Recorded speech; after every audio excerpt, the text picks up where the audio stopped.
Hello students, study hack with Mac channel में आप सभी का स्वागत है।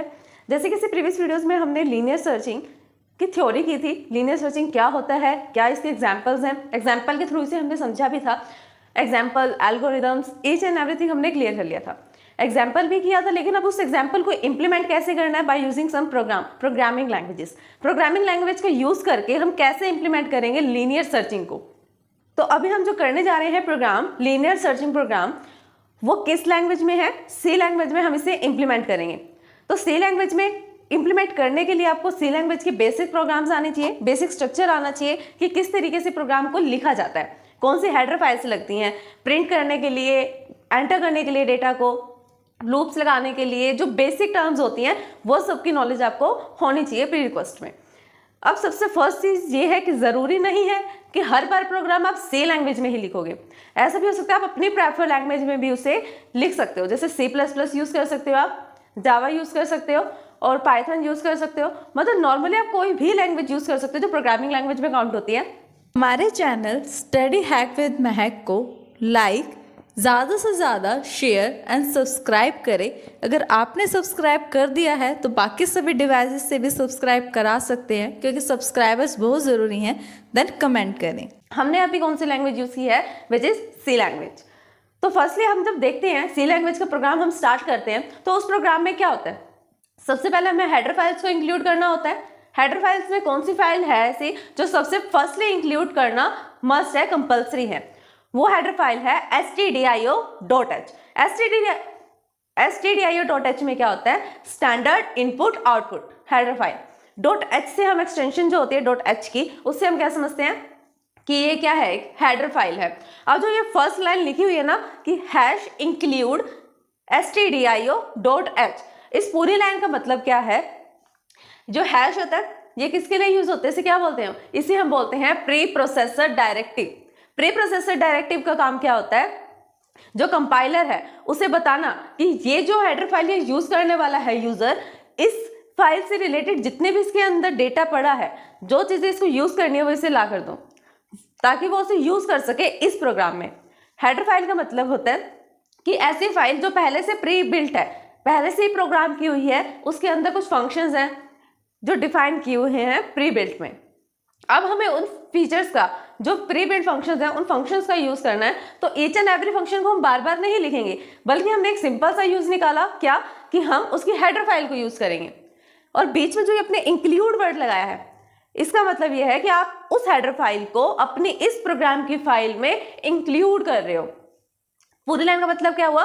प्री प्रोसेसर डायरेक्टिव कह रहा है कंपाइलर को कि आप इंक्लूड कर दो stdio.h हेडर फाइल को। इतना समझ आया? अब चलते हैं हम नेक्स्ट लाइन पे।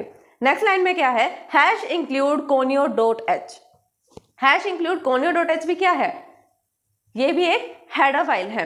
हैश का मतलब सेम रहेगा, प्री प्रोसेसर डायरेक्टिव। इंक्लूड का मतलब भी सेम रहेगा कि इस हेडर फाइल को इंक्लूड करना। बस अब यहाँ पर क्या चेंज हुआ है? यहाँ पर चेंज हुआ है हेडर फाइल का नेम। क्या नेम है हेडर फाइल का यहाँ पर? conio.h। conio.h की फुल फॉर्म होती है console input output header file. Include कर दिया हमने। जो stdio.h हमने इंक्लूड की थी वो स्टैंडर्ड इनपुट आउटपुट के लिए की थी, कि अगर हम कुछ चीज एंटर कर रहे हैं तो एंटर कर सके प्रोग्राम में, अगर कुछ चीज को हमें डिस्प्ले कराना है तो हम डिस्प्ले भी करा सके, फॉर लूप्स या किसी भी फंक्शंस का हम यूज कर सके। फिर जो नेक्स्ट हेडर फाइल हमने इंक्लूड की है conio.h, वो कंसोल इनपुट आउटपुट के लिए ली जाती है। जैसे अगर आप इस फंक्शन में अभी CLCR फंक्शन का यूज करोगे, getCS फंक्शन का यूज करोगे, ऐसे फंक्शंस को यूज करने के लिए आप कंसोल इनपुट आउटपुट का यूज करते हो। ये हेडर फाइल भी क्या है? कंपल्सरी है सी प्रोग्राम में। लेकिन ये हेडर फाइल सी प्रोग्राम में तो कंपल्सरी है, लेकिन C++ में नहीं है। अब फिर स्टार्ट होता है main program, void main. Void main की जगह आप इंट मेन भी ले सकते हो, इंट मेन। हमने यहाँ वॉइड मेन यूज किया है। फिर मेन प्रोग्राम से क्या होता है? हमारा मेन एग्जीक्यूशन स्टार्ट हो जाता है। ये तो थी ऊपर हेडर फाइल्स की बात कि हमें ये चाहिए, इसको ला कर दो। अब हम मेन प्रोग्राम लिखेंगे। मेन प्रोग्राम में हम क्या लिखते हैं? जो प्रोग्रामिंग हमें करनी होती है उस पर्टिकुलर फील्ड में, उस पर्टिकुलर फाइल पे। फिर आता है CLCR फंक्शन। मेन प्रोग्राम के बाद हमने एक ब्रैकेट ओपन किया, कर्ली ब्रैकेट, फिर हमने लिखा CLCR फंक्शन। CLCR फंक्शन का मतलब क्या होता है? सपोज करो आपने प्रोग्राम लिखा, रन किया, रन करने के बाद आउटपुट भी आ गया, आउटपुट आ गया, लेकिन जैसे आप उसको एस्केप करके दोबारा रन करोगे तो पहले वाले आउटपुट के नीचे ही दूसरे वाला आउटपुट दिखने लग जाएगा, जो थोड़ा मैसी हो जाता है। इसलिए स्क्रीन को क्लियर करने के लिए, जो पहले आउटपुट था प्रीवियस आउटपुट, उसको क्लियर करने के लिए हम CLCR फंक्शन का यूज करते हैं। फिर नेक्स्ट लाइन पे आ जाते हैं। अब हमने डेटा को डिक्लेयर करना है, मैं ये यूज करूंगा, ये यूज करना है मुझे प्रोग्राम में, इस वेरिएबल का यूज करना है, ऐसे इस चीज का ऐसे डिक्लेयर करना है, इनिशियलाइज करना है। तो हमने बता दिया कि हम इन चीजों का यूज करेंगे। कौन सा? इंटीजर टाइप का एक तो हम एरे लेंगे ए नाम से और उसका साइज होगा 50। हमने एक एरे लिया जिसका नाम ए है, उसका साइज 50 है और उसका डेटा टाइप इंट है। सिंपल सी बात है। फिर इंटीजर टाइप का ही हमने एक वेरिएबल लिया i, दूसरा वेरिएबल लिया j, तीसरा वेरिएबल लिया n, फिर लिया एक आइटम नाम से जो वेरिएबल है वो भी कैसा है? इंटीजर टाइप का है। फिर इंडेक्स नाम से वेरिएबल लिया, जो इंडेक्स नाम से हमने वेरिएबल लिया उसको हमने डिक्लेयर करने के साथ साथ इनिशियलाइज भी कर दिया 1 से, -1 से। ये भी कैसा है? इंटीजर टाइप का। फिर नेक्स्ट लाइन में प्रिंटफ फंक्शन। प्रिंटफ फंक्शन सी लैंग्वेज में क्यों यूज होता है? किसी भी लाइन को, किसी भी स्ट्रिंग को या किसी की वैल्यू प्रिंट करने के लिए, किसी भी वेरिएबल की वैल्यू को प्रिंट करने के लिए भी हम किसका यूज करते हैं? प्रिंटफ फंक्शन का। अब यहाँ पर जो प्रिंटफ फंक्शन यूज हुआ है वो स्ट्रिंग की वैल्यू को डिस्प्ले करने के लिए हुआ है कि ये स्ट्रिंग है, इसको एज इट इज डिस्प्ले कर दो। क्या स्ट्रिंग है? Linear search. नेक्स्ट स्ट्रिंग में क्या है? How many elements you want to enter an array, कि कितने एलिमेंट्स ऐसे हैं जो आप एरे में एंटर करना चाहते हो। अब आपने यूजर को एक्सप्लेन कर दिया कि आप लीनियर सर्च के प्रोग्राम में हो और आप जो है यूजर से ये पूछ रहे हो कि आपको कितना एलिमेंट्स एंटर करना है, कितने एलिमेंट्स का आप एरे बनाना चाहते हो लीनियर सर्चिंग के लिए। फिर आता है next line which is scanf. Scanf का सिंटेक्स क्या होता है? स्कैनफ हम लिखते हैं, ब्रैकेट्स लगाते हैं और जिस टाइप की वैल्यू को हमें एंटर करना होता है ना उसके हिसाब से हम आइडेंटिफायर फंक्शंस का यूज करते हैं। फ्लोट वैल्यू एंटर करनी है तो हम मोड F लगाएंगे, इंटीजर वैल्यू एंटर करनी है तो मोड I या फिर मोड D का यूज करेंगे। अब हमने पहले ही डिक्लेयर कर दिया था कि n नाम से जो हम वेरिएबल ले रहे हैं वो वेरिएबल का डेटा टाइप क्या है? इंटीजर है। पहले डिक्लेयर किया ना हमने कि उसका डेटा टाइप इंटीजर है, तो अब हम कैसी वैल्यू एंटर करेंगे? इंटीजर टाइप की ही वैल्यू को एंटर कर सकते हैं। ऊपर हमने इंटीजर डिक्लेयर कर दिया, नीचे हम फ्लोट वैल्यू देंगे which is not valid. Then हम क्या कर रहे हैं? यहाँ पर मोड D का यूज कर रहे हैं। स्कैनफ डबल कोट्स के अंदर mod D, then address operator, फिर n। एड्रेस ऑपरेटर ये पूरा जो सिंटैक्स है ये किसके लिए है? इसका मतलब क्या है पूरी लाइन का? कि n नाम से जो आपने वेरिएबल लिया था इंटीजर टाइप का, आप उसको वैल्यू देना चाहते हो कि इस वेरिएबल के अंदर ये वैल्यू को स्टोर कर रख लो। क्या आता है नेक्स्ट लाइन में? फॉर लूप यूज किया है आपने। फॉर लूप में क्या लगाया है? i is equals to 0, i is less than n, next में है i plus plus. For loop का सिंटैक्स आपको याद होगा अगर आपने सी लैंग्वेज पढ़ी है तो। कैसे? सबसे पहले हम फॉर कीवर्ड लगाते हैं, कीवर्ड लगाने के बाद जो नेक्स्ट ब्लॉक आता है उस ब्लॉक में हम इनिशियलाइजेशन करते हैं, वेरिएबल को इनिशियलाइज करते हैं जो हम फॉर लूप में यूज करने वाले हैं। हमने पहले ही डिक्लेयर तो कर दिया था कि इंटीजर टाइप का है i एक वेरिएबल है जो इंटीजर टाइप का है। फिर हमने उसको यहाँ पर यूज कर लिया, i की वैल्यू को इनिशियलाइज कर दिया 0 से कि i जो है वो 0 के इक्वल है। नेक्स्ट ब्लॉक में हम क्या देते हैं? कंडीशन देते हैं। यहाँ इनिशियलाइजेशन कर दिया, नेक्स्ट में हम कंडीशन देंगे। कंडीशन क्या है? कि जो वेरिएबल n था उसके अंदर हमने वैल्यू एंटर करी थी कि हमने इतने नंबर ऑफ का एरे बनाना है, इतने साइज का एरे बनाना है, तो जितने भी साइज का एरे होगा ना फॉर लूप उससे कम तक चलेगा। जब तक वहां तक नहीं पहुंच जाता वो तब तक रुकेगा नहीं। फिर i प्लस प्लस का क्या मतलब है? जैसे एक बार लूप पूरा हो गया फिर वो जब दोबारा लूप में एंटर करने जा रहा है कंडीशन, तब वो क्या करेगा? 1 प्लस कर देगा। अभी i की वैल्यू 0 थी जब उसने फर्स्ट लूप लगाया, फर्स्ट चक्कर लगाया। अब वो दूसरे वाली वैल्यू पे जा रहा है तो i की वैल्यू 1 हो जाएगी, इंक्रीमेंट हो जाएगा। इस वाले सेशन में हम इंक्रीमेंट और डिक्रीमेंट का यूज करते हैं। फिर अब हमने बता दिया फॉर लूप चलेगा, अपना काम वो रूटीन में करेगा, लूपिंग में करेगा, लेकिन वो काम क्या करेगा? वो काम ये करेगा कि जो हमने एरे बनाया था इंटीजर टाइप का a नाम से और उसका साइज 50 दिया था, तो हमने अब क्या करना है? स्कैनफ करना इंटीजर टाइप की वैल्यू को एड्रेस ऑपरेटर के साथ a नाम से जो एरे बनाया है उसके अंदर i की वैल्यूज एंटर करते रहो।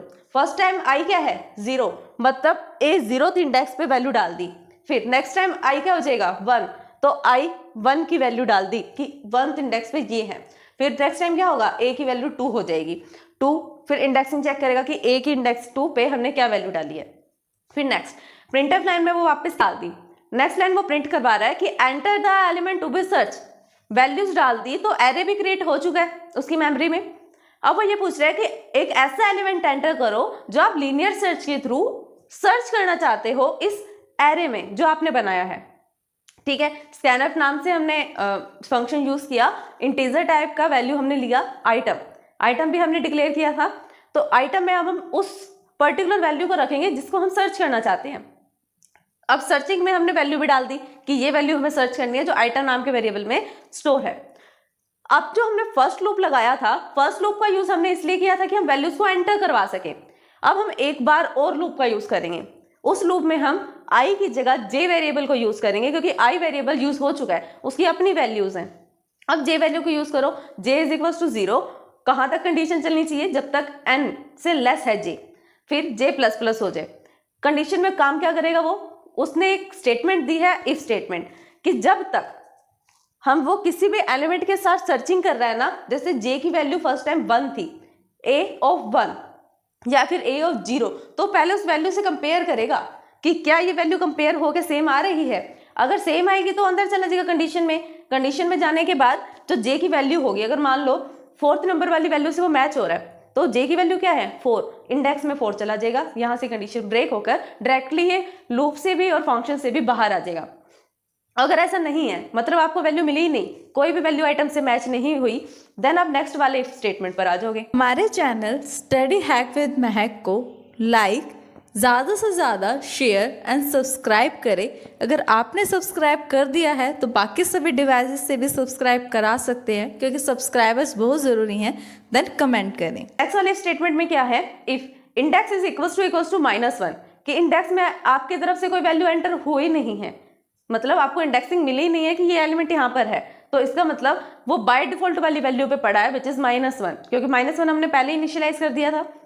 बाय डिफॉल्ट वैल्यू पर है तो उसको प्रिंट कर दो कि मुझे आइटम नहीं मिला, the given item could not be found, कि आइटम मुझे नहीं मिला।